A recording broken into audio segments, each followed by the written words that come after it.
Welcome to week 19 of my Mallorca training vlog. Despite doing my regular cycling this week, I have to admit that I am starting to get a little bit nervous about my fitness for my upcoming Mallorca trip in September. So this week, cycling wise, has gone relatively well. I started doing my 2 spinning sessions on Monday and Tuesday, and I also managed to get 2 proper road rides in despite being fairly busy with work at the end of the week. The 2 road rides that I did were both 40 kilometres long. So the first one was down to Hayling Island and back, and then the second one was up to a place called Harting, which is quite a big climb, and then I turned around on myself and came back, which was essentially a long 15 kilometre descent, and then the last 10 kilometres were relatively undulating. Now on my second ride, I did feel absolutely shattered for the last 10 kilometres. Now this could have been because of the massive headwind that I had on the sort of middle 15 kilometres of my ride. Now despite being completely downhill and normally being a very fast run, the wind was so strong that I could really feel it pushing me back, and it just sapped a lot of energy out of me.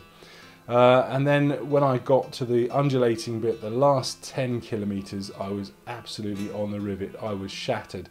So this has got me thinking, will I be fit for Mallorca, where I'll be riding, 120 kilometres, climbing 3 or 4 mountains a day? If I can't ride a simple 40 kilometre ride at the moment, how am I going to manage when I go to Mallorca? Now, to be honest, I don't think it's all doom and gloom. I think I was just a little bit annoyed with myself yesterday.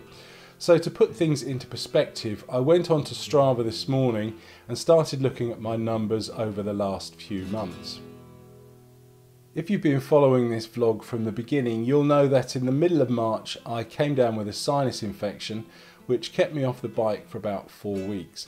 So the numbers I've been looking at on Strava this morning have been from when I got back on the bike in the middle of April. So when my fitness goes back to square one, the first thing that I try and do is to work on a base level of fitness, which essentially means riding approximately 1500 kilometres before I start trying to work on things like speed and sort of further endurance.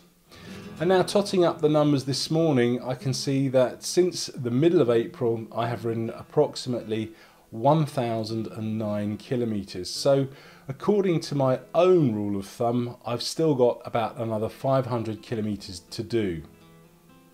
And looking at the calendar, I have approximately 14 weeks between now and when I fly out to Mallorca at the end of September, which in theory should be plenty of time to do the remaining 500 kilometres of my base fitness and then start working on other things such as strength and endurance. Now I say just enough, but that does depend on me getting a bit more serious about my training. If I put my hand on my heart, I think I have been a little bit complacent over the past months, thinking that, yeah, everything's going to be fine if I just do what I normally do. And I think I really do need to start doing something a little bit extra. Now, obviously, at the top of that list is losing some weight to help my power to weight ratio. Now this, as I've always said, is far easier said than done. But I really do need to make some sort of concerted effort to eat healthily and lose at least a few kilos before I fly out. The other obvious thing that I need to do is ride a bit more. And with this in mind, I think that my spinning sessions on a Monday and Tuesday aren't actually helping me. Now don't get me wrong, I love spinning, and spinning is a fantastic way of improving things like fitness and aerobic capacity, but the disadvantage is that they are only 45 minutes each, and that's the only cycling that I'll be doing on Monday and Tuesday, when really I should perhaps also be supplementing the spinning sessions with an hour or a 90-minute ride as well.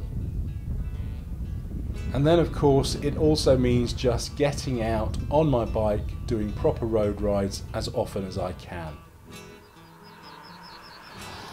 So are you training for a particular cycling event? If you are, please tell me all about it in the comments below.